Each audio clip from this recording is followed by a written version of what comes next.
जाएगी भटक कर ही सही, कि मंजिल मिल ही जाएगी भटक कर ही सही। गुमराह तो वो लोग हैं जो घर से निकले ही नहीं है। फ्रेंड्स, मैं नायरा स्वागत करती हूँ आप सबका आपके अपने YouTube channel Naira study hub पर। आप सब कैसे हैं? आशा करती हूँ बहुत अच्छे होंगे और बहुत अच्छे से स्टडी कर रहे होंगे। क्यों भाई स्टडी नहीं कर रहे होंगे? क्योंकि कल ही तो आपका एग्जाम है ना। तो अपनी सेहत का ख्याल रखते हुए आप लोग स्टडी करें और टाइम को बिल्कुल भी वेस्ट ना करें, दुनिया के चक्करों में ना पड़े। बस किस पे फोकस करना है आप लोगों को कि बस हमें पढ़ना है और पढ़ना है ना फ्रेंड्स। तो आज हम लोग चलते हैं, डिस्कस कर लेते हैं जो आप लोगों के लिए बहुत ही फायदेमंद साबित होगा। यानी समझ लीजिए कि आप लोगों के लिए बहुत ही अच्छा ये क्लास रहेगा अगर आपने इसको देख लिया बिना स्किप किए हुए। क्योंकि जो आपका सब्जेक्ट बाल विकास हो जाता है तो उसमें क्या होता है, कुछ चीजें तो समझ ही नहीं आती हैं कि पूछा क्या गया और होता कुछ भी नहीं है। वही होता है भाई, एक छोटा बच्चा है, उसमें क्या क्या चीजें होती हैं, एक थोड़ा सा उसमें, उसके बाद वो बड़ा बच्चा हो गया, उसमें क्या क्या चीजें होती हैं। यानी बाल विकास का मतलब ही है बच्चों के बारे में जानना। क्योंकि भाई आप भावी शिक्षक बनने वाले हो तो बच्चों के बारे में जानोगे तभी तो आप लोग क्या करोगे, उनको शिक्षा दे पाओगे उनके अकॉर्डिंग। तो इसीलिए तो ये सब्जेक्ट, और पहले इस सब्जेक्ट को आपने नहीं पढ़ा होगा, जैसे आपका शिक्षण अधिगम हो गया, बाल विकास हो गया, इसके कुछ टॉपिक्स आपने किसी सब्जेक्ट में आपको थोड़े से मिल गए होंगे, कुछ मिल गए होंगे, लेकिन ये सब्जेक्ट आपने नहीं पढ़ा होगा, इसलिए आपको न्यू लग रहा होगा, है ना। और हालांकि बिल्कुल भी टफ नहीं है, बस आप क्या करें, चीजों को समझ ले। आप चीजों को समझ लेंगे आप अच्छे से कर पाएंगे। सो आप लोग वीडियो में लास्ट तक बने रहिएगा, वीडियो को बिल्कुल भी स्किप ना कीजिएगा क्योंकि हर एक चीज बहुत ज्यादा इम्पोर्टेंट है। और स्किप करके चीजों को आप देखेंगे अगर, तो चीजें सभी आपकी समझ में नहीं आएंगी, ठीक है। तो अंत तक बने रहिएगा। चलते हैं, सबसे पहले हम लोग डिस्कस करते हैं जो आपका सब्जेक्ट है बाल विकास। तो क्यों ना हम यहीं से स्टार्ट करें कि बाल विकास आखिर होता क्या है ना। तो बाल विकास से ही हम स्टार्ट करेंगे। बाल विकास, बाल का मतलब आपको क्या लग रहा है, इसका मतलब क्या हो सकता है? बाल विकास का मतलब होता है कि बच्चों का विकास, है ना। इसमें हम ये चीजें पढ़ते हैं कि बच्चों का विकास कैसे होता है, कौन कौन सी स्टेजेस आती हैं और क्या क्या चीजें उसमें होती हैं, कौन कौन से परिवर्तन होते हैं, है ना। तो ये सभी चीजें होती है। और विकास क्या है भाई, चलता रहता है, होता रहता है, बदलाव होते रहते हैं। भाई छोटा सा बच्चा है, वो कैसा है?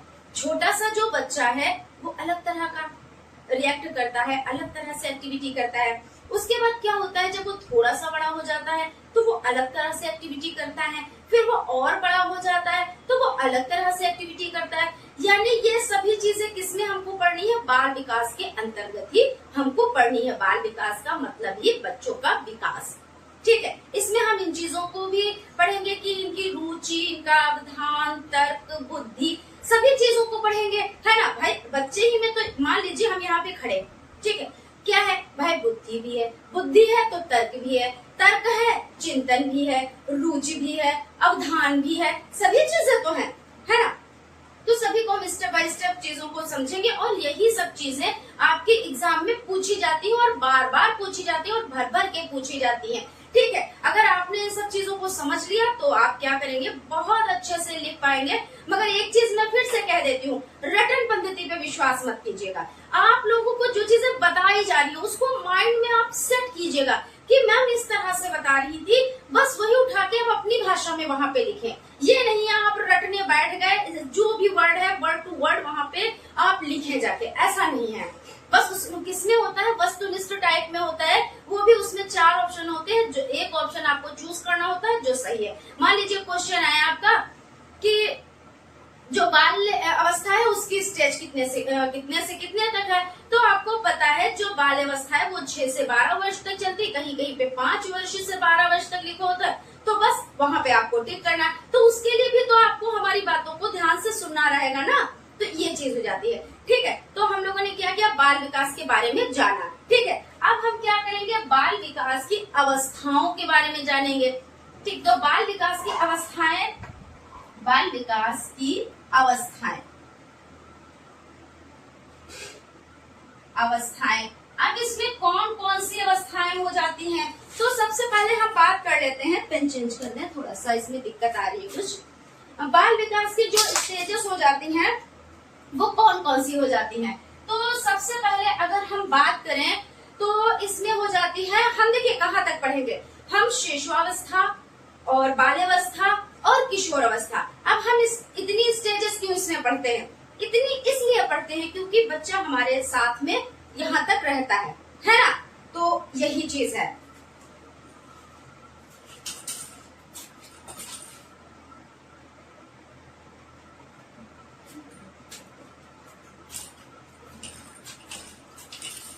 तो यहाँ पर हम स्टार्ट करते हैं। सबसे पहले आपकी हो जाती है फर्स्ट नंबर पे जो स्टेज हो जाती है वो हो जाती है शिशुअवस्था। कौन सी हो जाती है? शिशुअवस्था हो जाती है। अगर इसकी हम बात करें, इसके टाइम यानी ये कब से कब तक चलती है अवस्था, तो ये अवस्था जो आपकी हो जाती है 0 से आपकी हो जाती है 5 वर्ष। ठीक है, कितनी हो जाती है? 0 से 5 वर्ष। तो इस स्टेज में बच्चे में क्या चीजें होती है? तो सबसे पहले तो भाई बच्चा बहुत छोटा सा है। ठीक, तो जब बच्चा छोटा सा है तो क्या वो अपने आप से कुछ कर पाएगा? भाई नहीं कर पाएगा। उसके खाने का इंतजाम आपको करना है, उसका ध्यान आपको रखना है, उसकी सफाई सुथराई का ख्याल आपको रखना है। आपको मतलब उसकी मम्मा को रखना है। सबसे ज्यादा बच्चा जो सबसे पहले संपर्क में आता है तो अपनी मम्मी के संपर्क में आता है, यानी अपनी माँ के संपर्क में आता है ना। और माँ ही सबसे ज्यादा बच्चे के साथ करती है, यानी उसकी परवरिश में सबसे ज्यादा रोल अगर किसी का होता है तो उसकी माँ का होता है ना। तो बच्चे को कब भूख लगी है, बच्चे को कब प्यास लगी है, बच्चे को कब नहलाना है, बच्चे को कब क्या करना है, तो सभी चीजों का ख्याल उसकी माँ रखती है। ठीक है, यानी ये बच्चा पूरी तरह से, यानी शिशुअवस्था जो है ये स्टेज है, इसमें जो बच्चा है वो पूरी तरह से अपनी माँ पर निर्भर होता है। ठीक, यहाँ तक आपका हो गया। इसमें कुछ जन्मजात प्रेरक पाए जाते हैं, जैसे इसको कोई हंसना नहीं सिखाता, कोई रोना नहीं सिखाता। आपने देखोगे छोटा बच्चा है, मुस्कुरा रहा होता है, ऐसा लगता है, वो लोग कहते हैं अरे देखो हमको देख के ये मुस्कुरा रहा है, ऐसा लगता है हमको ये जानता है। लेकिन वो उसके जन्मजात प्रेरक होते हैं, उसने अर्जित नहीं किया, क्योंकि वो अभी छोटा है, उसने अभी तो जन्म लिया है ना, तो उसको ये सब चीजें आती हैं। रोना, भूख लगी तो उसने क्या किया? वो रोया। ठीक है, प्यास लगी तो वो रोया। उसकी माँ समझ गई कि हाँ इसको या तो भूख लगी या प्यास लगी, जैसे उसका क्या हो रहा था उसके अकॉर्डिंग कि हाँ अगर भूख लगी है तब भी रोएगा, प्यास लगी है तब भी रोएगा, अगर उसको कुछ प्रॉब्लम है तब भी वो रोएगा, है ना। तो ये सब चीजें, हिचकी लेता है बच्चा, वो भी उसको कोई नहीं सिखाता है, वो भी उसकी क्या है? जन्मजात प्रेरक है। क्या है? जन्मजात प्रेरक है। वो अंगूठा पा जाता है या कोई चीज पा जाता है तो क्या करता है? उसको चूसता है, यानी वो जन्मजात प्रेरक है। तो ये सब चीजें क्या किसमें पाई जाती है? शिशुअवस्था में ये होती हैं। और बाकी शिशुअवस्था में तो होती है और ये चलती तो लाइफ टाइम है, क्योंकि हम लोग भी बच्चे थे, शिशुअवस्था में थे, तो हमको किसी ने रोना, हंसना और चूसना और हिचकी लेना और जैसे छींकना, खांसना, ये किसी ने नहीं सिखाया ना, ये तो अपने आप से हो गया। और जो अब हम लोग पढ़ रहे हैं, यानी ये अर्जित कर रहे हैं, तो ये अर्जित प्रेरक में आता है। तो इसको हमने शिक्षण अधिगम में भी पढ़ा और यहाँ पर भी ये इम्पोर्टेंट है आप लोगों के लिए। ठीक, तो आपका ये शिशुअवस्था हो गया। इसकी स्टेज आप लोग याद रखिएगा, 0 से, या कहीं पे 0 से मिल जाएगा या कहीं पे आपका जन्म से मिल जाएगा, तो आप लोग कंफ्यूज ना होइएगा। चाहे 0 का मतलब ये कि जन्म बस हुआ है, वहां से स्टार्ट है, 5 वर्ष तक ये अवस्था चलती है। ठीक है, कहीं कहीं पर ऐसे भी लिखा होगा जन्म से 6 वर्ष, तो उसमें भी कंफ्यूज ना होइएगा। फिर उसके बाद आपका है सेकेंड नंबर पे अगर बात की जाए तो बाल्यावस्था। क्या है? बाल्यावस्था ये हो जाती है। अब बाल्यावस्था में क्या है? कब से कब तक चलती है? तो 6 से 12 वर्ष। कितना चलती है? तो 6 से 12 वर्ष। अब जो ये स्टेज है ये सेकेंड स्टेज मानी जाती है। इसमें भी, इसको भी 2 भागों में बांटा जा सकता है, 6 से 9 और 9 से 12। ठीक, तो इसमें क्या होता है? बच्चा अब बड़ा हो गया, अब वो स्कूल में गया है। अब यही तो है ना, इतना बड़ा बच्चा होता है तो स्कूल जाने लगता है। अब तो खैर ये है कि छोटे ही बच्चे, 3 साल के बच्चे वो नर्सरी में भेजे जाने लगते हैं, है ना, तो वो चीज नहीं, लेकिन ये स्टेज स्कूल की एज जो है वो मानी जाती है। तो इसमें क्या होता है? बच्चा टोली बना लेता है, बच्चा टोली में रहना पसंद करता है, उसको खेल खेलने बहुत अच्छे लगते हैं। इसमें क्या होता है, बच्चा 15 से 20 तक गिनतियां बहुत अच्छे से सुना लेता है। कोई चीज जैसे 6 से 9 वर्ष के बच्चे की बात बता रहे हैं, 6 वर्ष का अगर बच्चा है तो वो क्या करेगा, 15 से 20 तक गिनतियां सुना लेगा। न्यूज़पेपर में अगर कोई चीज है, जैसे चित्र बना है तो कहेगा ये साइकिल का चित्र है या ये एरोप्लेन का चित्र है, ऐसे करके वो बता लेगा, है ना। उसके बाद में जब थोड़ा सा बच्चा 1 ईयर और बढ़ता है तो उसके बाद वो क्या करता है, वो अपनी जो भी उसके साथ घटनाएं घटी होती है वो भी अपने घर पे आके उसको बता पाता है, ये कि मम्मी आज हमारे साथ ऐसा हुआ था, हमारे फ्रेंड ने टिफिन हमारा ले लिया था, उसमें से खाना निकाल के खा लिया था, या हमारी पेंसिल किसी ने तोड़ दी थी। यानी छोटी छोटी जो घटनाएं होती हैं वो उसको बता पाता है। तो ये कौन सी होती है, ये बाल्यावस्था होती है। ये स्टेज अगर कहें तो यानी सबसे गंदी अवस्था मानी जाती है। आपने इस स्टेज के बच्चों को देखा, यानी इस एज के बच्चों को देखा होगा, वो ये नहीं सोचेंगे कि हमारे कपड़े गंदे हो जाएंगे, वो मिट्टी में भी खेल लेगा। उसको सबसे ज्यादा प्यार किससे होता है, अपने दोस्तों से होता है। वो ये नहीं देखेगा ये दोस्त हमारा, इसके कपड़े गंदे तो हम इसके साथ ना खेले, या हम मिट्टी में खेलेंगे तो हमारे कपड़े गंदे हो जाएंगे तो हम ना खेले, ऐसा कुछ नहीं। सबसे गंदी एज यही मानी जाती है। इसमें वो अपना ख्याल नहीं रखता, बस उसको खेल चाहिए होते, खेलना रहता है, ठीक। तो स्टेज आप इसकी भी ध्यान रखिएगा। उसके बाद आपकी थर्ड स्टेज आती है जो कि बच्चों के लिए बहुत ही, मान लीजिए तो बहुत खतरनाक एज हो जाती है, और मान लीजिए तो भविष्य का चुनाव भी इसी स्टेज में होता है, ठीक है। तो ये होती है किशोरावस्था। कौन सी होती है, किशोरावस्था।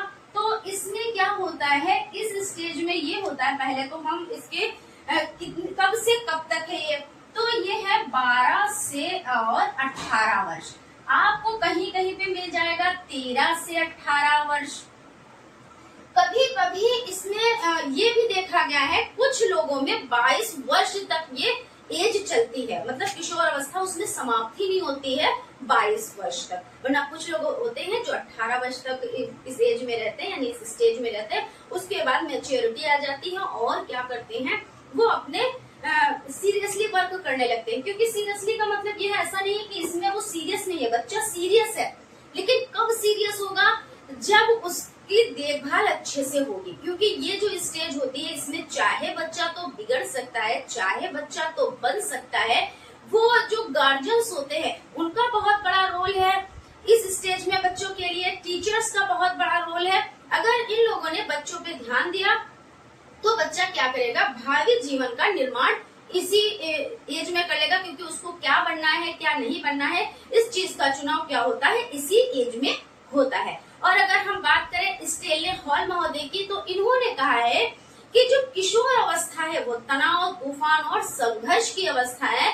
यानी इस स्टेज में बच्चा क्या होता है, तनाव महसूस करता है और बहुत ज्यादा उसके जो शरीर में और मस्तिष्क में बहुत ज्यादा परिवर्तन दिखाई देते हैं। तो वो क्या कहते हैं कि सब हो क्यों रहा है, हमारे साथ ही ऐसा क्यों हो रहा है। वो ये नहीं समझते हैं कि ये चीजें सभी के साथ होती हैं, ये स्टेज आती है, ये एज आती है, तो सभी के साथ ऐसा होता है। लेकिन वो क्योंकि अपने अंदर ही अंदर चीजों को रख रहा है तो वो नहीं समझ पा रहा है। तो इस स्टेज में क्या करना चाहिए, बच्चों पे खास ख्याल रखना चाहिए। वो किससे मिल रहा है, क्या कर रहा है, उसमें क्या प्रॉब्लम है, उसको अपने विश्वास में ले। और जब विश्वास में आप लेंगे तो क्या होगा, वो आपको छोटी छोटी बात भी बता देगा।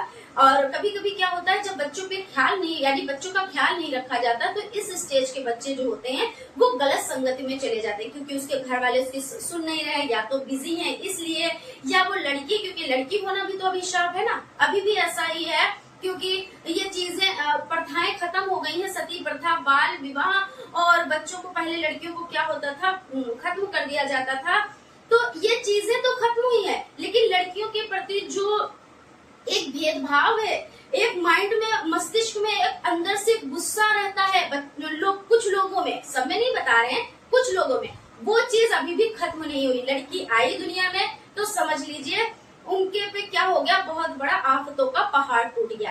अब जब आफतों का पहाड़ टूट गया तो क्या वो लड़की के साथ ये करेंगे कि आप बेटा हम तुमको ये चीज बताएं कि इस स्टेज में ऐसा होता है, तुमको ये नहीं करना है, तुमको ये करना है, कुछ नहीं कहेंगे। क्योंकि कहते नहीं है, जिस चीज से नफरत होती है उस चीज पे कोई ध्यान नहीं देता है, ठीक है। यहाँ पे देखिए मैंने थोड़ी सी कड़वी बात कह दी, लेकिन कहते नहीं कड़वा ही जो सच होता है वो कड़वा होता है। तो कुछ लोग तो इसमें होते हैं, फिर क्या होते हैं वो बच्चे जाते हैं बिगड़, वो चले जाते हैं गलत संगत में, जब उस पर कोई ध्यान ही नहीं देगा फिर क्या करता है थर्ड पर्सन जो होता है वो उसका उठा लेता है फायदा। ठीक है, क्योंकि आप अपनी एज के बारे में भी डिस्कस नहीं कर पाएंगे, हमारे जो शरीर में परिवर्तन हो रहे हैं, जो हमारे मस्तिष्क में उथल पुथल मच रही है, तो वो चीज नहीं डिस्कस कर पाए, तो जो थर्ड पर्सन आपको फायदा उठा रहा है यानी लड़की का फायदा उठा रहा है इस एज की लड़की का, तो क्या कर पाएंगे। कुछ लड़कों के साथ भी ऐसा होता है, उनके साथ ऐसा नहीं है कि लड़कियों के साथ ही गलत होता है, लड़कों के साथ भी गलत होता है। ठीक है, तो यानी कहने का मतलब है कुल मिलाकर जो ये स्टेज है बहुत ही ये कह लीजिए कि खतरनाक स्टेज होती है। इस स्टेज में ना बच्चों पे बहुत ज्यादा ख्याल रखना चाहिए, बच्चों का ख्याल इतना रखना चाहिए कि उनकी छोटी छोटी बातें, अगर वो घर के अंदर एंट्री कर रहा है तो उसके हाव भाव को देखना चाहिए कि वो खुश है या वो कुछ टेंशन में है, उसको अपने विश्वास में ले और उसपे अगर वो सब कुछ अगर क्या जब आप विश्वास में लेंगे तो वो हर बात आपको बताएगा, आपसे शेयर करेगा, और जब शेयर करेगा तो आप उसका सोल्यूशन देंगे, फिर वो आपसे क्या हर एक बात कहने लगेगा। तो ये हो जाती है किशोर अवस्था, जो कि हालांकि आज तो हम ये नहीं कहेंगे कि ये इम्पोर्टेंट है, ये कम इम्पोर्टेंट है, ये ज्यादा, सभी चीजें इम्पोर्टेंट है, इसलिए आप सभी चीजों को बहुत अच्छे से फोकस करके पढ़िए। बाकी मैं बहुत लॉन्ग क्लास नहीं ले जाऊंगी, बहुत लेंथी क्लास नहीं ले जाऊंगी, लेकिन उतनी चीजें जरूर बताऊंगी जितने में कवर हो जाए। ठीक है, तो आप लोग अगर इस क्लास को देख लेते हैं, अच्छे से चीजों को समझ लेते हैं, तो मुझे नहीं लगता कि कोई भी ऐसा क्वेश्चन, चाहे जैसा भी क्वेश्चन आ जाए, आप उसको टच करके और उसको फटाफट अपनी भाषा में लिख देंगे, और आपके अगर लघु में आता है तो 2 नंबर पक्के, अति लघु में आता है तो 1 नंबर पक्का, और वस्तुनिष्ठ में आता है तो वो भी 1 नंबर आपका पक्का हो जाए। ठीक है, उसके बाद आपका देखिए नेक्स्ट पॉइंट है बाल विकास के सिद्धांत। तो इसमें क्या होता है, बाल विकास के सिद्धांत क्या है, तो इसमें यह रहता है जैसे क्या होता है कि अवस्थाओं का, बालकों के वंशानुक्रम व वातावरण का। तो अवस्था यानी कोई एज आती है तो उसमें क्या होता है बाल विकास भाई, बच्चों का विकास जो है। तो देखिए सबसे ज्यादा इसी पर डिस्कस करेंगे, इसमें ही टाइम लगेगा, और इससे बहुत तरह से क्वेश्चन कर लिए जाते हैं, इसलिए क्योंकि ये सब्जेक्ट का नाम ही बाल विकास है, तो इस पर ज्यादा टाइम लगेगा। उसके बाद फटाफट से चीजों को डिस्कस करेंगे और क्लास को खत्म करेंगे, यानी यहीं पे समाप्त करेंगे। ठीक है, जब डिस्कस हो जाएगी तब समाप्त करेंगे। तो यानी क्या है, इसमें अवस्थाओं का ज्ञान होता है। तो जो बाल विकास है तो इसमें क्या करेंगे भाई, हम क्या कर रहे हैं, स्टेजेस के बारे में पढ़ रहे हैं कि कौन सी अवस्था कब आती है, किस स्टेज में क्या होता है, कौन सी स्टेज में बच्चों को प्रॉब्लम होती है, कौन सी स्टेज वो खुद पे निर्भर हो जाता है। जैसे किशोर अवस्था पढ़ा कि किशोर अवस्था में क्या है, वो बच्चा खुद से अपने पे निर्भर रहना चाहता है, उसको आजादी वाली जिंदगी चाहिए होती है। वो मतलब कहते नहीं कि जैसे परिंदा आसमान में उड़ रहा है, वैसी वाली स्टेज ये होती है। ठीक है ना, तो इस तरह से आपको हो जाता है। इसमें अवस्थाओं का और बालकों के वंशानुक्रम व वातावरण का अध्ययन होता है। इसमें यानी वातावरण क्या होता है, बहुत बड़ी चीज होती है। अगर आपके घर का माहौल बहुत अच्छा है तो क्या करोगे आप, अच्छे से बच्चा शांत माहौल है तो शांत माहौल में बच्चा अच्छे से पढ़ पाएगा।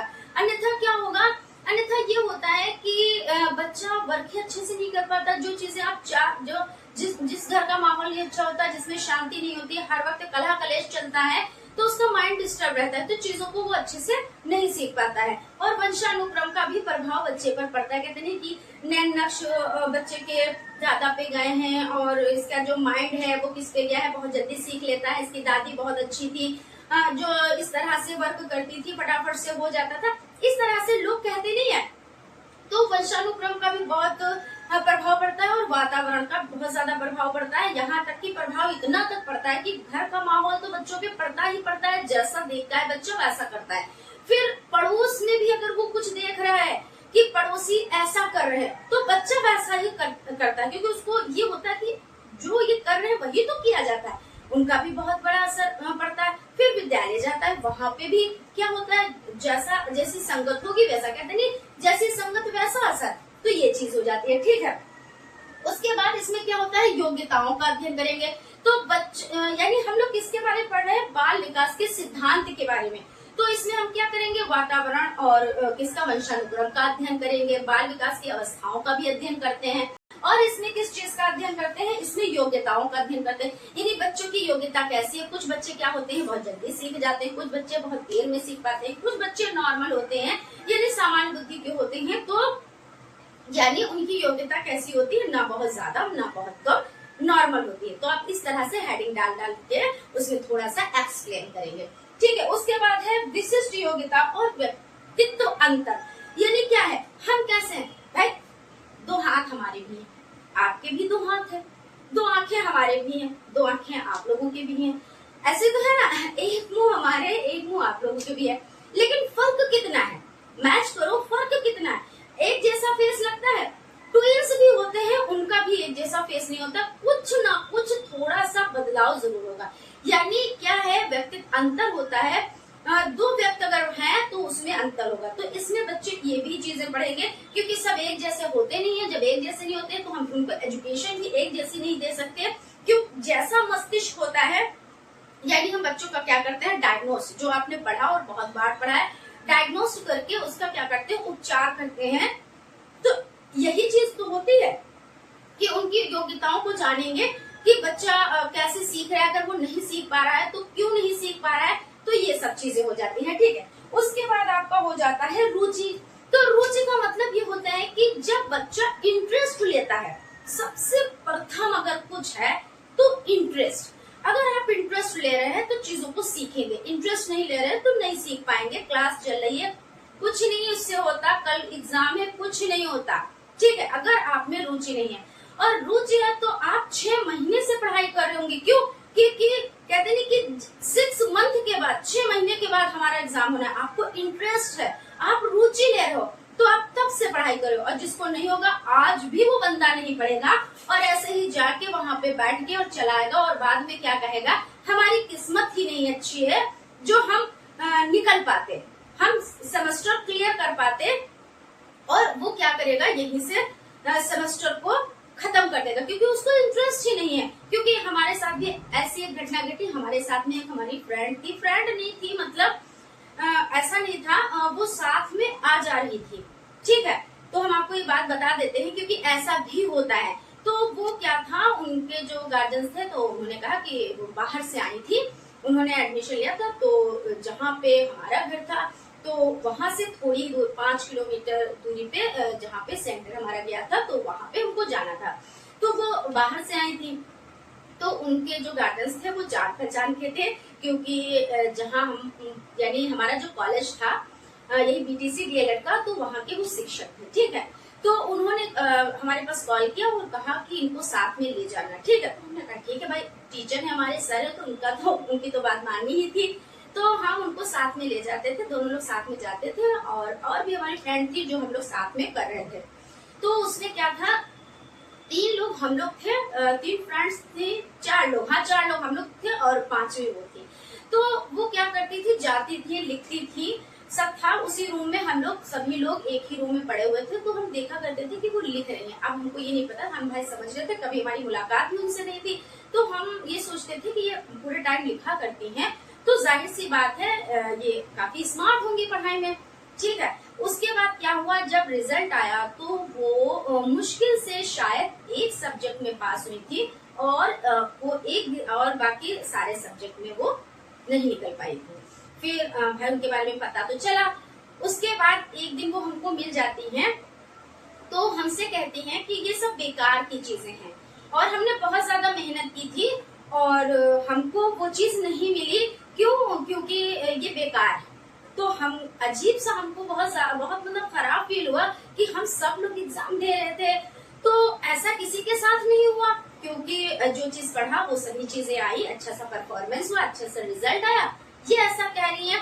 यानी क्या है कि हम जो पढ़ रहे हैं तो उसमें हम इंटरेस्ट नहीं ले रहे, और इंटरेस्ट नहीं लेते हैं, बाद में हम क्या उस चीज को गलत ठहरा के और उसको वहीं पे बंद कर देते हैं। उनने क्या किया, वहीं पे वो चीज बंद कर दी। तो इससे अच्छा एग्जाम्पल तो हम आपको नहीं दे सकते रुचि के लिए, क्योंकि उनको रुचि नहीं थी, और रुचि नहीं थी तो उनके मुंह से यही बात, क्योंकि कभी भी आपने देखा होगा जब गलत होता है तो अपने आप को कोई गलत नहीं कहता है, वो किसी ना किसी चीज पे उसको डाल देता है, अपनी गलतियों को वो किसी ना किसी पे डाल देता है, ठीक है। तो ये रुचि का सिद्धांत है।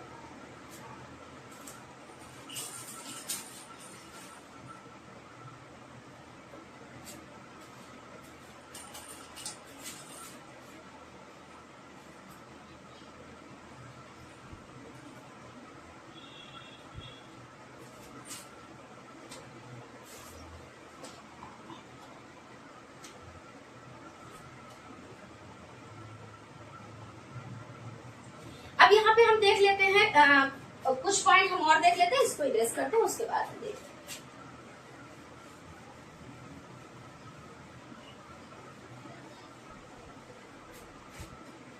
आपको हो जाते हैं यहाँ पे, देखिए प्रभावित करने वाले कारक कौन होते हैं। तो अगर देखिए वही चीज फिर आ जाती है, जैसे मैच्योरिटी है, तो मैच्योरिटी बहुत जरूरी होती है। लेकिन मैच्योरिटी हो गई, आपका सिलेबस का चयन हो गया, आपके शिक्षक हो गए, आपका जो शरीर है उसकी थकान हो गई, मस्तिष्क की थकान हो गई, सभी चीजें प्रभावित करती हैं।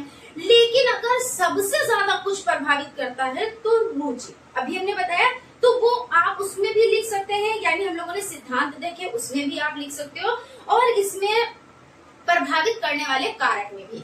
क्यों? क्योंकि रुचि सबसे पहले, अगर रुचि है तो आपकी मैच्योरिटी बहुत महत्वपूर्ण है। मैच्योरिटी का मतलब होता है परिपक्वता, यहाँ पे लिख देते हैं परिपक्वता। तो सबसे पहले आपकी क्या रहेगी, रुचि ही रहेगी, फिर परिपक्वता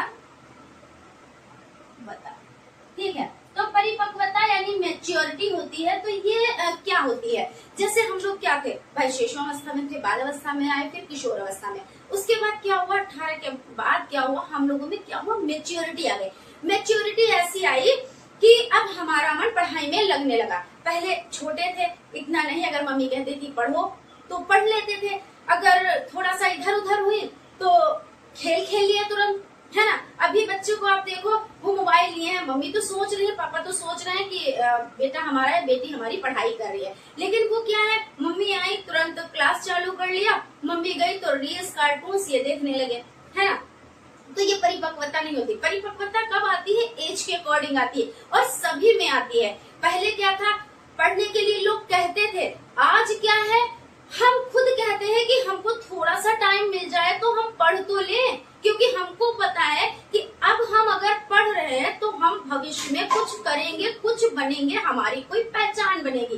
पहले हमको इससे मतलब नहीं था, बस हमने खाना खा लिया, खेल लिए, बात खत्म हो गई। यही तो होता है ना, सभी के साथ यही होता है। तो इसको मैच्योरिटी कहते हैं। तो ये कब आती है, रुचि होगी तभी तो आप मैच्योरिटी का प्रदर्शन कर पाएंगे। रुचि ही नहीं होगी भाई, इंटरेस्ट नहीं होगा, तो आप परिपक्वता को क्या दिखा पाएंगे, आप में मैच्योरिटी आई है, आप क्या दिखा पाएंगे, क्योंकि आपको इंटरेस्ट नहीं है, किसी चीज में ध्यान ही नहीं देंगे, बात खत्म हो जाएगी। अब हो गया सिलेबस का चुनाव, यानी पाठ्यक्रम का चयन, तो ये भी बहुत महत्वपूर्ण होता है, पाठ्यक्रम का चयन। जब आप पढ़ेंगे तो भाई पाठ्यक्रम का चयन भी करेंगे। क्यों करेंगे, क्योंकि आपको पता है आप डीएलएड फर्स्ट सेमेस्टर में है, और आपको पता है आपका ये पाठ्यक्रम है, उसको आपने चयन किया, फिर आपने पढ़ना स्टार्ट किया। क्यों? क्योंकि हमको आगे शिक्षक बनना है, ये चीज हो जाती है। उसके बाद आपको हो जाता है पुनर्बलन, बहुत ज्यादा जरूरी है, क्योंकि हम आपसे कहें आप कर ले जाओगे, कल आपका एग्जाम है, अगर आपने ये क्लास देखी तो आप कर ले जाओगे। अगर हम आपसे ये कह दें कितना भी आप पढ़ लो, आप पढ़ने बैठे हो और कुछ नहीं होगा आपका, तो आप क्या करोगे, कुछ नहीं कर पाओगे, आप यहीं से उदास हो जाओगे और कहोगे चलो भाग्य के भरोसे जैसा होगा देखा जाएगा। बाकी आप क्या मतलब, जैसे मोटिवेट करना होता है, हम आपको मोटिवेट कर रहे हैं तो आप मोटिवेट हो जाओगे, डिमोटिवेट कर रहे हैं तो आप डिमोटिवेट भी हो जाओगे।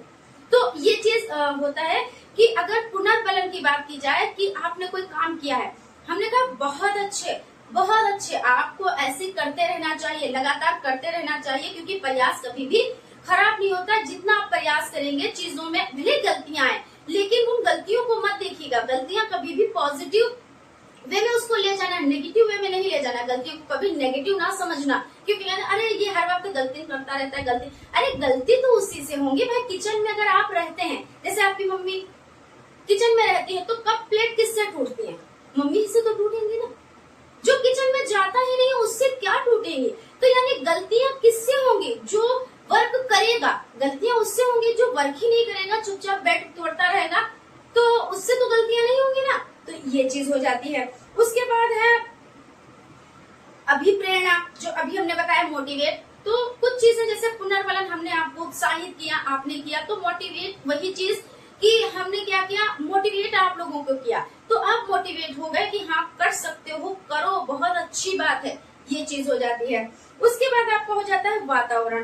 तो वातावरण बहुत महत्व रखता है, इस पे हम लोग डिस्कस भी कर चुके हैं कि अगर वातावरण अच्छा है आपके घर का, आपके पड़ोसियों का, आपके जो आपके साथी उनका, तो आप क्या होगे, उसी तरह से बनोगे, और जैसा माहौल उन लोगों का होगा वैसे आप लोग बनोगे। तो बहुत बड़ा रोल अदा करता है वातावरण भी। अध्यापक का नेचर, ये भी बहुत ज्यादा इम्पोर्टेंट है भाई। अध्यापक का नेचर अगर अच्छा है तो आप अच्छे से सीख पाओगे, अगर अच्छा नहीं है तो आप अच्छे से नहीं सीख पाओगे, क्योंकि आप तो डरोगे अध्यापक से कहने में। जैसे आप कमेंट करते हो तो क्या है, हम उसका रिप्लाई देते हैं। अब आप कमेंट करो, हम उसका रिप्लाई ही ना दे, तो आप क्या करोगे, अरे ये मैडम बहुत, हमको लगता है गुस्से वाली हैं, बहुत ज्यादा इनमें एटीट्यूड है, हटो हम कमेंट ही नहीं करेंगे, है ना। तो ये चीज होती है। तो शिक्षक को क्या होना चाहिए कि ऐसा लगे कि वो एक दूसरे से मतलब कनेक्ट है।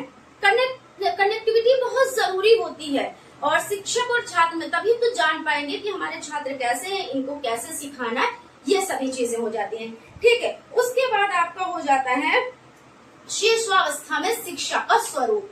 तो इस पे हालांकि बात कर ही चुके हैं कि शिशुअवस्था में बच्चा कैसे सीखता है, इस तरह का क्वेश्चन आ जाता है। तो थोड़ा सा हमने अलग करके इसको इसलिए कर दिया कि अगर क्वेश्चन आ जाए तो मैम क्या चीज इसमें लिखे। तो शिशुअवस्था में क्या होता है, जैसे बच्चा छोटा है तो उसको गीत के माध्यम से अच्छे से आप सिखाएंगे, कविताओं के माध्यम से सिखाएंगे। ऐसा तो है नहीं उसको बड़े बड़े विद्वानों के कहानियां बता के क्वेश्चन आंसर याद करवाएंगे, ऐसा तो नहीं। उसको नर्सरी सॉन्ग्स गवाएंगे, छोटे छोटे क्या कहते हैं कविताएं बताएंगे, और उसको क्या करेंगे, खेल खेल में अच्छे से शिक्षा देंगे, क्योंकि बच्चा बहुत छोटा है, अभी उसको क्या पता कि ये इतनी इतनी मोटी किताबें क्या होती हैं और इसमें ये सब चीजें हैं वो क्या होते हैं। तो उनको क्या होना चाहिए, इंटरेस्ट आना चाहिए। और इंटरेस्ट कब आएगा, जब उनकी जो शिक्षा होगी वो रुचिपूर्ण होगी, वातावरण अच्छा होगा। अभी छोटे बच्चों की जो क्लासेस होते हैं उसमें क्या चित्र, कार्टून, ये सब चीजें लगी होती है। क्यों? क्योंकि बच्चा उन्हीं को देख के खुश हो जाता है, अरे देखो कैसा है, अरे देखो ये तो मोटू है, ये तो पतलू है, ये तो इस तरह से होता नहीं है। तो अरे भाई खरगोश बनाए, ये कछुआ बनाए, हमको ये वाली कहानी आती है, खरगोश कछुए वाली, इसमें कछुआ जीतता है।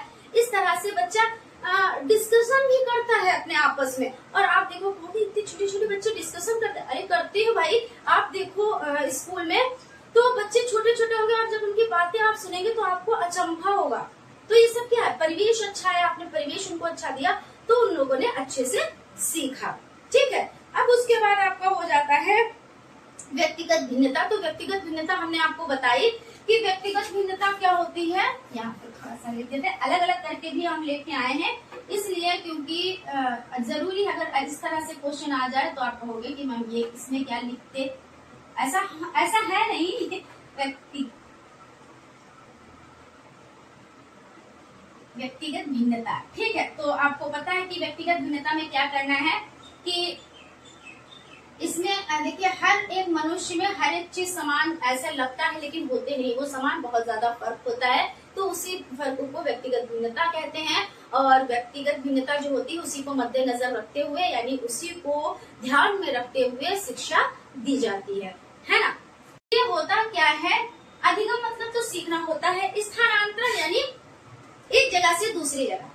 ठीक है, तो जब आज आप ज्ञान प्राप्त कर रहे हैं तो ये ज्ञान आपका दूसरे कोई सब्जेक्ट में आपको हेल्प कराए या दूसरे एग्जाम में आपकी हेल्प कराए, तो ये क्या होगा, अधिगम स्थानांतरण होगा।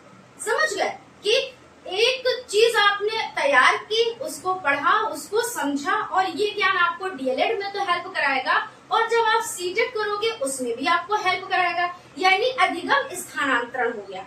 ठीक है, उसके बाद आपका नेक्स्ट हो जाता है प्रतिद्वंद्विता। क्या हो जाता है, प्रतिद्वंद्विता।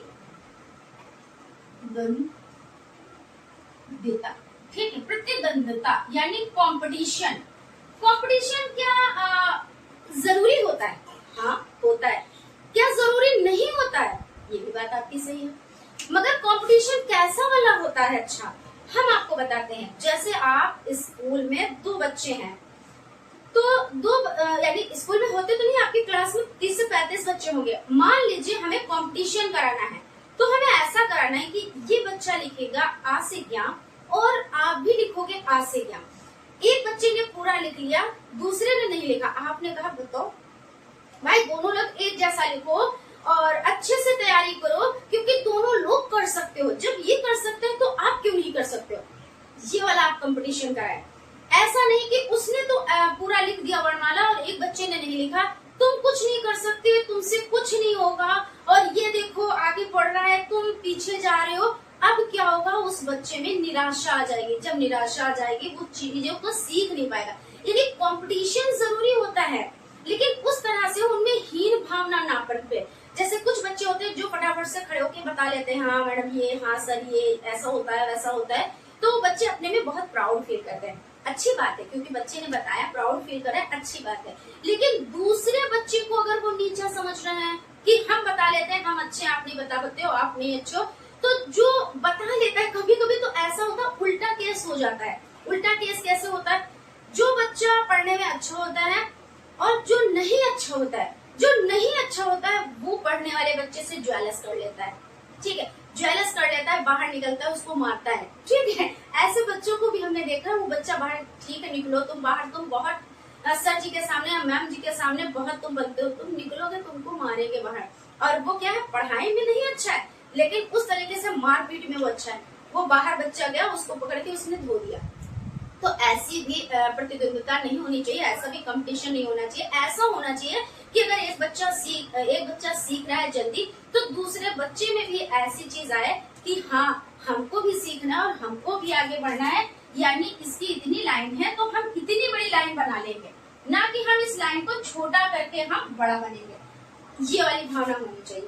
ठीक, तो यहाँ पे प्रतिद्वंदिता हो गई। और अब यहाँ पे हो जाता है बाल्यावस्था में संवेग।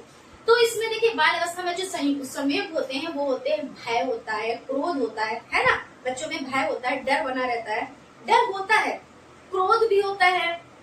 और इनमें क्या क्या चीजें होती है, ईर्ष्या, जिज्ञासा, स्नेह, ये सभी होता है। तो बाल अवस्था में जो संवेग पाए जाते हैं वो इस तरह से पाए जाते हैं।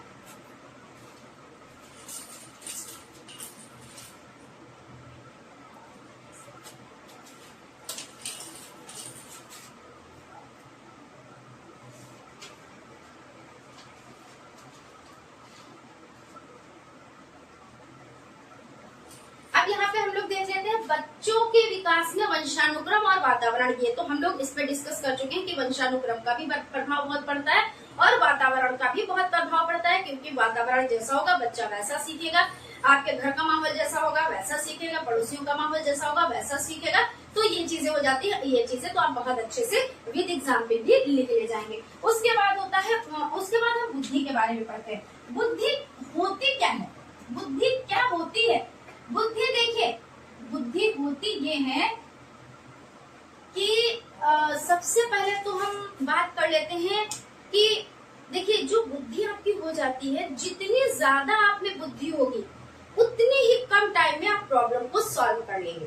ठीक है, या आप ऐसे कह सकते हैं जिसकी बुद्धि ज्यादा होगी, अगर जो प्रॉब्लम को जल्दी सॉल्व कर लेगा उसकी बुद्धि ज्यादा मानी जाती है। तो इस तरह से आप कह सकते हो। लेकिन क्या होता है कि जो बुद्धि परीक्षण होते हैं ना, तो वो जो होते हैं वो जरूरी नहीं एक ही जैसे परीक्षण निकले। कभी कभी ऐसा हो जाता है कि आपकी यानी आपका बुद्धि परीक्षण हुआ, आपको क्या है, मान लीजिए 100 क्वेश्चन आ रहे हैं और जो क्वेश्चन पूछा गया वहां पे, यानी मतलब 100 क्वेश्चन आपको आ रहे हैं, 100 क्वेश्चन आपको आ रहे हैं, लेकिन जो आपसे 2 क्वेश्चन पूछे गए वो आपको नहीं आ रहे और 100 आ रहे, तो क्या आपको मंदबुद्धि बच्चा कहा जाएगा?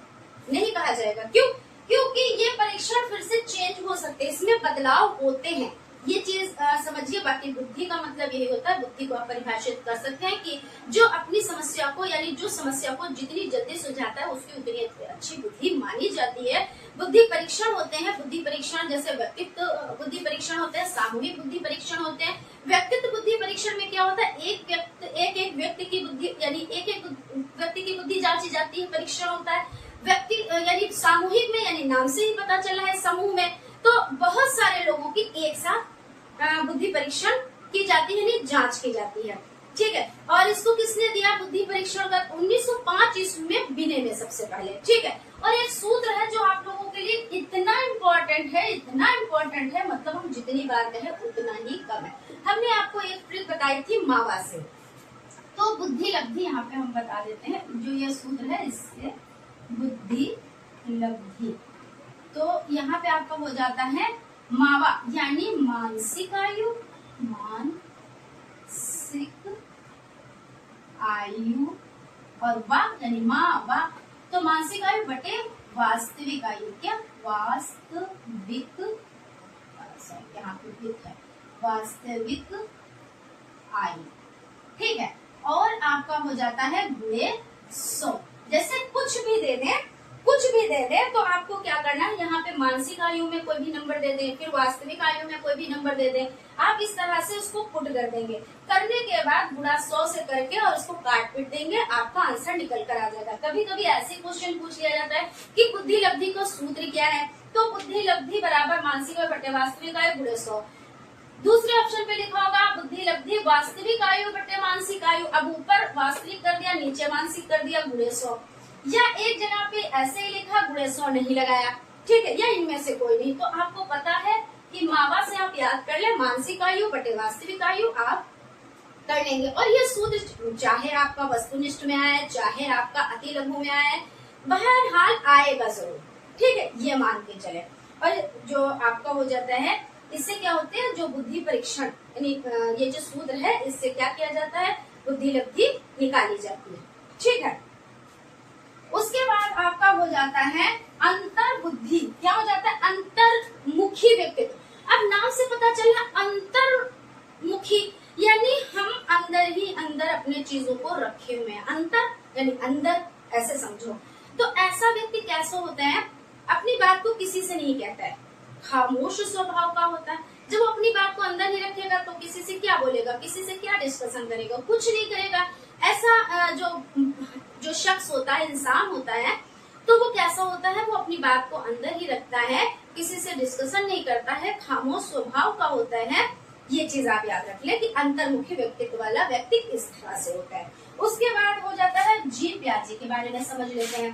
तो जो जीन प्याजे महोदय हैं, जीन प्याजे, तो इनके बारे में अगर हम बात करें, जीन प्याजे जी के बारे में अगर हम बात करें, तो इन्होंने देखिए क्या किया, इन्होंने किया ये है, अपने ही बच्चों पे इन्होंने शोध कर दिया था। हालांकि इसके लिए आलोचनाएं भी हुई कि अपने ही बच्चों पे, क्योंकि भाई एक एक एक्टिविटी देखनी पड़ती तभी तो शोध कर मिलता है ना, लेकिन इन्होंने किया था। क्योंकि जब हमें कुछ करना होता है ना, तो फिर हम आलोचनाओं का खंडन कर देते हैं, आलोचनाओं पे ध्यान नहीं देते हैं। आप कितना भी अच्छा काम करो, आपकी आलोचनाएं होंगी, वैसे भी है ना, होती है। यानी सक्सेस का, अगर आप ये सोच लो कि हम सक्सेस कब होंगे, जब आपकी बहुत ज्यादा आलोचनाएं होने लगे, बहुत ज्यादा चारों तरफ बुराइयां होने लगे, समझ लीजिए आप सक्सेस हैं। इसलिए लोग आपको गलत कह रहे हैं और आपकी बुराइयां कर रहे हैं। बस शर्त ये है, आप अच्छे काम करते रहें, ये शर्त है, ठीक। तो यहाँ पे चलिए हम जीन प्याजे के बारे में पढ़ रहे हैं। इन्होंने 4 अवस्थाओं में बांटा। 4 अवस्थाएं कौन सी हो जाती है, तो फर्स्ट हो जाती है संवेदी गामक अवस्था। कौन सी हो जाती है, संवेदी गामक अवस्था। ये कब से कब तक चलती है, तो 0 से 2 वर्ष चलती है। और उसके बाद आपकी हो जाती है पूर्व संक्रियात्मक अवस्था। पूर्व संक्रियात्मक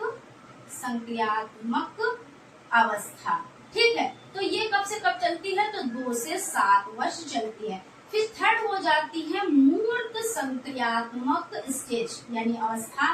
तो मूर्त संक्रियात्मक अवस्था, तो ये चलती है आपकी 7 से 11 वर्ष, ठीक है, 7 से 11 वर्ष। उसके बाद 4 स्टेज आपकी हो जाती है, वो हो जाती है अमूर्त, या आपकी हो जाती है अमूर्त या औपचारिक स्टेज।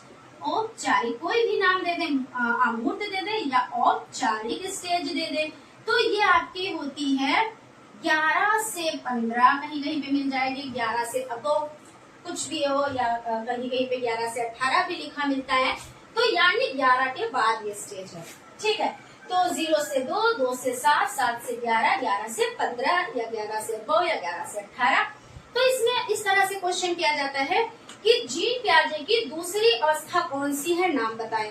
तो वहां पे ये चारों स्टेज दे देंगे। अब आपको पता है दूसरी स्टेज पूर्व संक्रियात्मक अवस्था है, तो आप इसको लिख देंगे। या पूछ ले कि तीसरी स्टेज कब से कब तक होती है, तो तीसरी स्टेज मूर्त संक्रियात्मक स्टेज है और ये 7 से 11 वर्ष होती है। बहरहाल आपको इस तरह से वर्क करना है, ऐसे आप लिख लीजिए। अगर कंफ्यूज है तो वैसे तो इसमें कोई बड़ी बात नहीं। पहली बार संवेदी गामक अवस्था, पूर्व संक्रियात्मक अवस्था, मूर्त संक्रियात्मक अवस्था और अमूर्त संक्रियात्मक अवस्था रटी हुई है। अगर 1 से 2 बार आप पढ़ेंगे तो रट जाएंगे। फिर भी अगर कंफ्यूजन है तो आप इस तरह से लिख लेंगे फटाफट से और उसमें से आप निकाल लेंगे, ठीक है। यहाँ तक क्लियर हो गया। तो इन्होंने बताया क्या, ये स्टेजेस दी। तो इन्होंने कहा जो बच्चा है वो सीखता है अपने एज के अकॉर्डिंग, क्योंकि कुछ ने कहा कि समाज के संपर्क में रहकर बच्चा सीखता है, कुछ ने कहा कि अपनी एज के अकॉर्डिंग बच्चा सीखता है ना, कुछ ने कहा नकल करके सीखता है, कुछ ने कहा मतलब सबने अपनी अलग अलग बातें दी, अपने विचार अलग अलग रखे। इन्होंने कहा एज के अकॉर्डिंग बच्चा ज्यादा अच्छे सीखता है। ठीक है, तो आपकी ये चीजें हो गई, जितना आने लायक है यानी जितना आता है पूछा जाता है इम्पोर्टेंट है उतना ही डिस्कस किया, वरना बहुत लेंथी है, बहुत टाइम तक ये चलेगा। कम से कम अगर हम इसको 1 घंटा भी डिस्कस करें तो भी कम है, बाकी इतना ठीक है। ठीक है, उसके बाद जी प्यारे महोदय हो गए, ये आते जरूर हैं। और कल्पना क्या होता है, कल्पना के बारे में हम समझ लेते हैं। तो कल्पना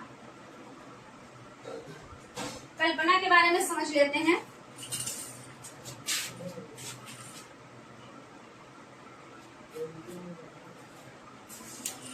कल्पना देखिए, जब हम अपने माइंड को कहीं पर क्या करते हैं, चीजों को देखा नहीं है मगर उसके बारे में हम एक थिंकिंग बना लेते हैं। जैसे हमने कहा हम बच्चों को एक कहानी सुना रहे हैं, तो बच्चे क्या करेंगे, कल्पना में बह जाएंगे। यानी हमने कहा एक राजा था, एक रानी थी, उसने क्या किया, वो घोड़े पे सवार था, वो घोड़ा बहुत तेज दौड़ रहा था, दौड़ते दौड़ते वो जंगल में गया, जंगल में एक शेर, अब घोड़ा भी दिख रहा है, राजा रानी भी दिख रहे हैं, घोड़ा दौड़ते हुए भी ऐसे लग रहा है, कल्पना कर रहे हैं दौड़ रहा है। तो ये होती है कल्पना। ठीक है, तो बच्चे कल्पना, जो बच्चों में कल्पना शक्ति का विकास होता है वो किसके माध्यम से होता है, तो क्वेश्चन आता है और कई बार रिपीट भी हुआ है वस्तुनिष्ठ टाइप में कि कल्पना, कहानी के माध्यम से बच्चों में किसका सबसे ज्यादा विकास होता है, तो कल्पना का। ठीक है, ये हो गया। उसके बाद आपका अनुकरण है। अनुकरण मतलब होता है नकल। क्या होता है, अनुकरण। अनुकरण जो हो जाता है वो होता है नकल। बच्चा क्या करता है, नकल करके भी चीजों को सीखता है ना। तो अनुकरण इसी को कहेंगे कि जैसे हमने क्या कहा, हमने कहा बोर्ड में लिख दिया, आप इसको लिख लो, ये अनुकरण हुआ। यानी बच्चा कैसे नकल करके सीखता है, ये चीज तो वो लिख भी रहा है। दूसरी बात, हम जैसे एक्टिविटी कर रहे हैं तो बच्चे हैं, तो कुछ बच्चे तो ऐसे होते हैं टीचर के जैसे कपड़े तक पहनने लगते कि हमारी मैम, अगर लड़कियां हैं तो भाई मैम की नकल करेंगे, लड़के हैं तो सर की। कुछ तो अपोजिट भी कर लेते हैं कि हम इन्हीं की तरह बनेंगे और ऐसे ही चलते हैं। कुछ लोग वैसे चलने लगते हैं, वैसे एक्टिंग करने लगते हैं। छोटे बच्चे होते हैं, उनका कोई हीरो होता जरूर है ना। तो एक हीरो उनका होता है, तो वही चीज क्या होती है, वो नकल होती है, वो नकल कर लेते हैं। तो बस उसी तरह से ये चीज हो जाती है। इसी को अनुकरण कहते हैं। बच्चा देख के क्या करता है, सीखता है चीजों को, यानी नकल करना यानी अनुकरण हो गया।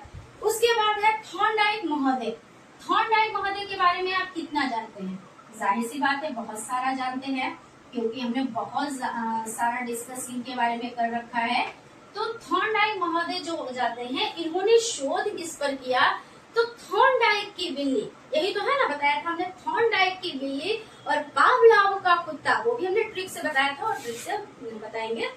तो थॉर्नडाइक ने किस पे किया, तो शोध तो थॉर्नडाइक की बिल्ली, इन्होंने बिल्ली पर किया शोध। कैसे किया, भूखी बिल्ली को पिंजरे में बंद कर दिया और खाने को क्या, यानी खाने के रूप में क्या था, खाने के रूप में मछली थी। वो भी मछली कैसी थी, मरी हुई। कभी कभी क्वेश्चन भी पूछ लिए जाते हैं, तो चीजें पता होनी चाहिए। अब भोजन जो क्या था, बिल्ली क्या थी, भूखी थी, भोजन रखा हुआ था। अब उसको किसी तरह से भोजन चाहिए, भाई कोई भूखा होगा तो उसको तो भोजन चाहिए। अब वो पिंजरे में उछल कूद मचा रही थी। एक टाइम आया पिंजरे में जहाँ पे लॉक लगा होता है, वहाँ पे पैर पड़ता है और क्या होता है, पिंजरा खुल जाता है और जाके वो भोजन प्राप्त कर लेती है। यानी इन्होंने सबसे ज्यादा किस पर ध्यान दिया, तो स्टिमुलस पे, यानी उद्दीपक पर दिया। तो एसआर थ्योरी भी इनकी थ्योरी कहलाई। ठीक है, चलिए जो चीजें एग्जाम में ज्यादा पूछी जाती है उस पर हम बात कर लेते हैं। इन्होंने नियम दिए 2 तरह से। एक नियम दिए मुख्य नियम में, पहला नियम हो जाता है मुख्य नियम और दूसरा हो जाता है गौड़ नियम। मुख्य नियम और दूसरा आपका सेकंड नंबर का हो जाता है गौड़ नियम। तो जो गौड़ नियम हो जाते हैं, ठीक है ना, जो गौड़ नियम हो जाते हैं वो टोटल कितने थे, वो थे 5 और मुख्य नियम कितने थे, तो टोटल थे 3। अब देखिए मुख्य नियम में कौन कौन से आते हैं, ये आपसे देखिए ज्यादातर ऐसे पूछा जाता है। गौड़ नियम कितने थे, 5 थे, 6 थे, 4 थे, 3 थे।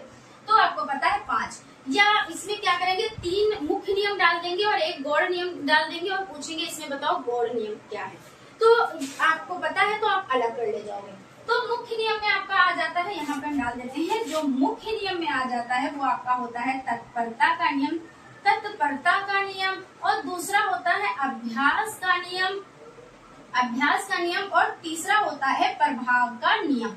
अब यहाँ प्रभाव, यहाँ पे प्रभाव है, ठीक है ना, प्रभाव का नियम, यानी आप इसको इस तरह से समझें कि सबसे पहले अगर यहाँ से समझ लें, अभ्यास के नियम से समझ लें। जब हम चीजों को सीखते हैं और अभ्यास नहीं करते हैं, आपने एक चीज सीखी और उसका अभ्यास नहीं किया, तो क्या चीजें वो आपने स्थायी हो गई, यानी वो ज्ञान स्थायी हो गया? नहीं हुआ। जब आपने सीखा और उसको अभ्यास किया, बार बार पढ़ा, बार बार, हम क्यों आपसे कहते हैं रिवीजन करो, रिवीजन करो, नया आप कुछ ना पढ़ना, सिर्फ रिवीजन करो, इसीलिए तो कहते हैं कि जो चीज आपने सीखी है वो स्थायी आपकी हो जाए, यानी वो ज्ञान आपका स्थायी हो जाए। तो ये अभ्यास का नियम है। आपका प्रभाव का नियम वो होता है कि आप पे प्रभाव पड़ता है किसी चीज का, यानी आप उसके लिए अगर तैयार, यानी आप उस, जैसे आपको कोई मोटिवेट कर रहा है तो आप पे अच्छा प्रभाव पड़ेगा, डिमोटिवेट कर रहा है तो बुरा प्रभाव पड़ेगा, तो यानी ये हो जाता है प्रभाव का नियम। उसके बाद तो बच्चा क्या होगा, जब मोटिवेट किया जाएगा यानी बच्चा अच्छे से सीख पाएगा। उसके बाद तत्परता का नियम, अगर बच्चा तैयार है सीखने के लिए तभी सीखेगा, अगर तैयार नहीं है तो वो नहीं सीखेगा, ये चीज है, ठीक है। तो यहाँ पे तत्परता का नियम, अभ्यास का नियम, प्रभाव का नियम, ये मुख्य नियम में आ जाते हैं। 5 हो जाते हैं गौड़ नियम। यही ऐसे क्वेश्चन पूछ लिया जाता है कि थॉर्नडाइक महोदय ने, यानी थॉर्नडाइक ने किस पे शोध किया, तो बिल्ली पर, बिल्ली कैसी थी, तो भूखी बिल्ली थी। और हालांकि भूखी बिल्ली इतना ये चीज नहीं, हाँ, लेकिन जब आप लघु में लिखेंगे तो आपको ये सब लिखना रहेगा, उनके नियम के बारे में, नियम कहते क्या है उसके बारे में, और ज्यादातर गौड़ नियम के बारे में यही पूछ लिया जाता है, कितने हैं गौड़ नियम, तो बस, ठीक है, यहाँ तक आपका हो गया। अब चलते हैं, हम लोग देख लेते हैं कोहलर, कोहलर जी के बारे में हम समझ लेते हैं, कोहलर के बारे में हम समझ लेते हैं। तो कोहलर कौन थे? कोहलर देखिए, कोहलर जो थे वो गेस्टाल्टवादी थे। इसमें कौन कौन आते हैं गेस्टाल्टवादियों में? तो कोहलर, कोफका और वर्दीमर आते हैं, ठीक है। तो इन्होंने क्या किया, इन्होंने किसकी शोध कर डाला? इन्होंने भूखे बंदर पर किया, यानी चिंपैंजी, यानी वनमानुष।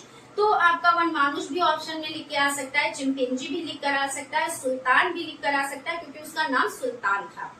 तो इन्होंने क्या किया कि एक पिंजड़ा इन्होंने तैयार किया, और उस पिंजड़े में क्या किया, कुछ दिए रख बॉक्स, और बॉक्स रखने के बाद क्या किया, कुछ केले यहाँ पर क्या किए, लटका दिए, ठीक है, केले लटका दिए। यहाँ पे सुल्तान बैठा था और क्या कह रहा था कि हमको ये खाने को केले मिल जाए। भाई बंदर यानी चिंपैंजी और फिर केले, बहुत बड़ी बात है कि भैया उसको मिल नहीं रहे हैं, बड़ी बात है ना।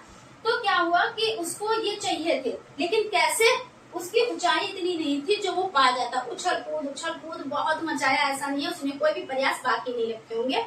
फिर उसके बाद वो चुपचाप खामोशी से बैठ गया, लग रहा है अब हमको नहीं मिलेगी, लेकिन एकदम से उसमें एक चीज आई, यानी उसमें सूझ आई। इसीलिए इनका जो सिद्धांत है वो कैसा है, तो सूझ का सिद्धांत कहलाता है। कौन सा कहलाता है? सूझ का सिद्धांत कहलाता है, जो कि मैथ में सबसे ज्यादा ये काम आता है, यानी शिक्षा के क्षेत्र में। तो सूझ का सिद्धांत आया, फटाक से इनने क्या किया, बॉक्स के ऊपर बॉक्स और बॉक्स के ऊपर बॉक्स रखा, और सुल्तान हो गया यहाँ पर, और उसको केले मिल गए, ठीक है। इसी तरह इन्होंने स्टिक वाला भी किया, क्योंकि कई प्रयोग किए थे। तो खैर यहाँ तक हो गया, यानी कोहलर का जो सिद्धांत है वो सूझ का सिद्धांत, और ये गेस्टाल्टवादी है। इसमें कौन कौन आते हैं, तो कोहलर, वर्दीमर और कोफा। और बंदर का नाम क्या था, तो सुल्तान नाम था। और जब लघु में आ जाए तो आप इसका जो ये पिंजरे वाली चीजें हमने बताई कि पिंजरे में बंद किया, फिर उसके बाद 3 बॉक्स रखे, और ऐसे करके आप लिख देंगे तो आप लोगों के लिए इनफ होगा, और आपके 2 नंबर पक्के। अगर लघु में आता है और अति लघु में, तो आपके जैसे अगर पूछने सिद्धांत, तो सूझ का सिद्धांत किस पे दिया, तो वनमानुष पे, वनमानुष का नाम क्या था, तो सुल्तान, ऐसे।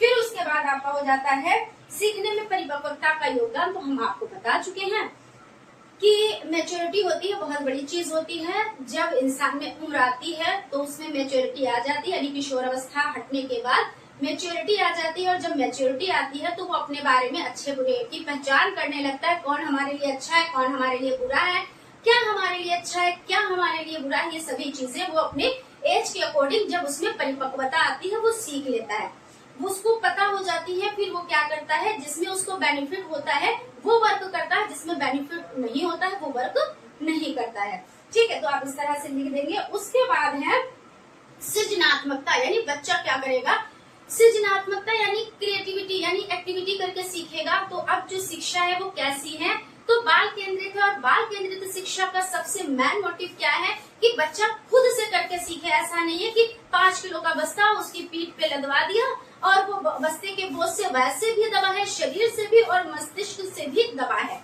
बच्चा कैसे सीखे, कुछ करके सीखे, ये चीज हो गई। ठीक है, उसके बाद आपका हो जाता है बहिर्मुखी व्यक्तित्व, यानी बहिर यानी बाहर से, जैसे अंतर्मुखी तो अंदर अपनी चीजों को अंदर रख रहा है, और बहिर्मुखी यानी सभी से उसको मिलना, और ऐसे कुछ होते नहीं इंसान, उसको कुछ भी कह लो वो बुरा नहीं मानता है। वो क्या करेगा, अपने टाइम पे अपना काम होगा तो आपसे बोल भी लेगा, और आपसे क्या करेगा, आपको कन्विंस भी कर लेगा।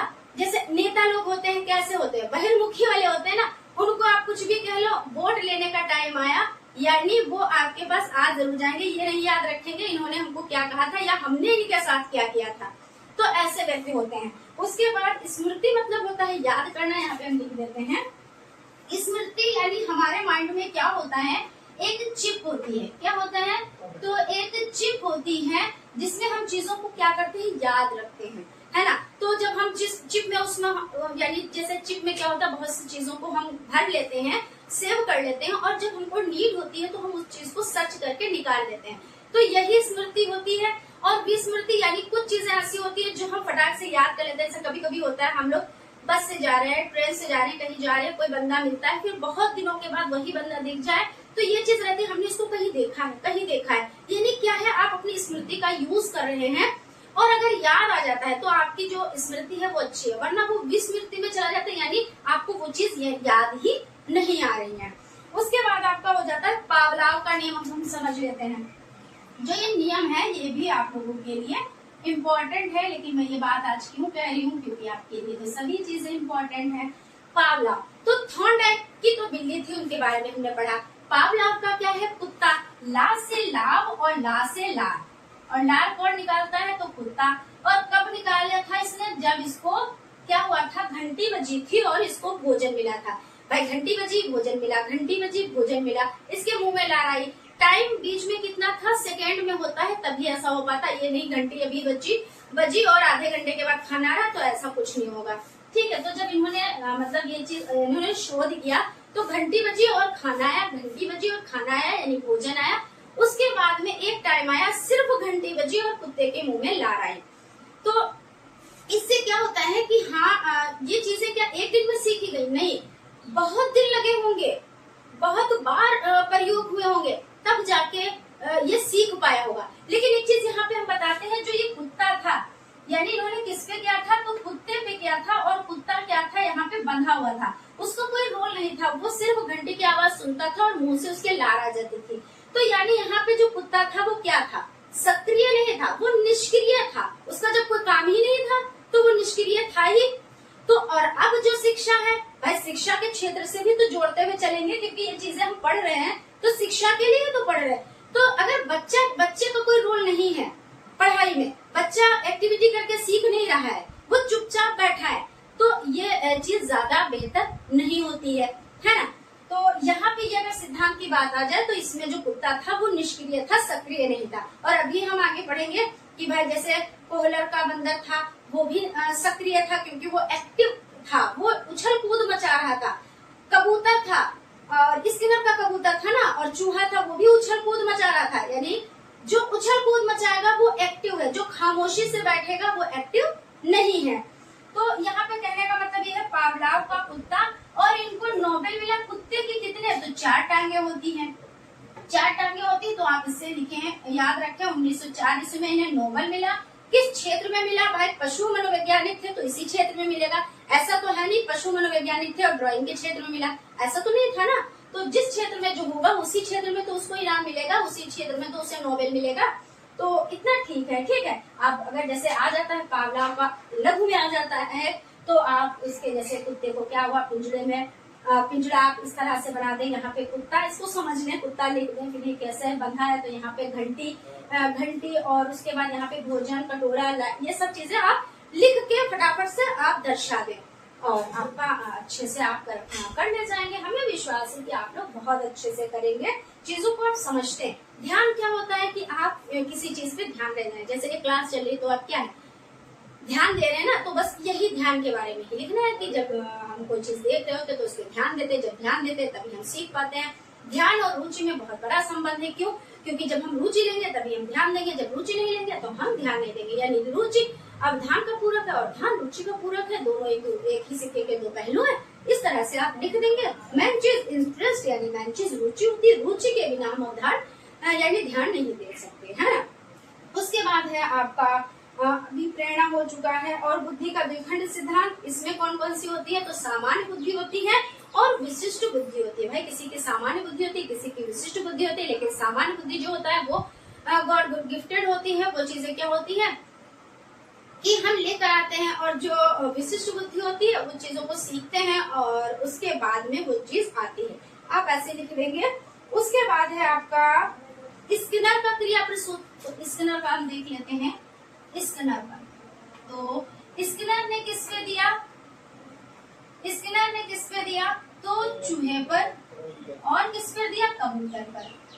इन्होंने इस पर शोध किया, ठीक है। तो इन्होंने 1938 में चूहे पर और 5 साल के तुरंत बाद, इन्होंने भी 5 साल तुरंत नहीं होते हैं, 1943 में इन्होंने कबूतर पर किया। ठीक, इन्होंने क्या किया? कबूतर को पिंजरे में बंद कर दिया। वो इधर उधर घूम रहा था, फिर रहा था, और उसके बाद में अचानक खट की आवाज आती है और पिंजरा खुल जाता है और उसको क्या मिल जाता है? भोजन की प्राप्ति हो जाती है। यही यहाँ पे अगर शिक्षा के क्षेत्र में बात की जाए तो ये एक्टिव है। ये चीज आप रखिएगा याद कि यहाँ पे जो कबूतर इनका है, इन्होंने जो शोध किया तो इसमें जिस पर किया तो वो क्या था? एक्टिव था, यानी बच्चे को एक्टिव होना चाहिए। तो आप ऐसे लिख देंगे कि ये जो आपका हो जाता है स्किनर का सिद्धांत क्रिया प्रसूत का सिद्धांत कहलाता है, ठीक है। और इस सिद्धांत को किसने दिया? तो स्किनर दे दिया। और स्किनर ने किस पर किया? तो चूहा और कबूतर पर किया। जैसा ऑप्शन हो वैसे आप कर दीजिएगा। बाकी आपका अधिगम को प्रभावशाली विधियां। तो जो अधिगम की प्रभावशाली विधियां क्या होती है? सबसे पहले क्या होता है? करके सीखें। अगर आप करके सीख रहे हैं तो अच्छा है। अनुकरण द्वारा सीखना वो भी अच्छा है, और निरीक्षण और परीक्षण के द्वारा सीखना। यानी अगर आप कोई चीज करके सीख रहे हैं तो उससे अच्छी तो कोई बात कोई नहीं सकती।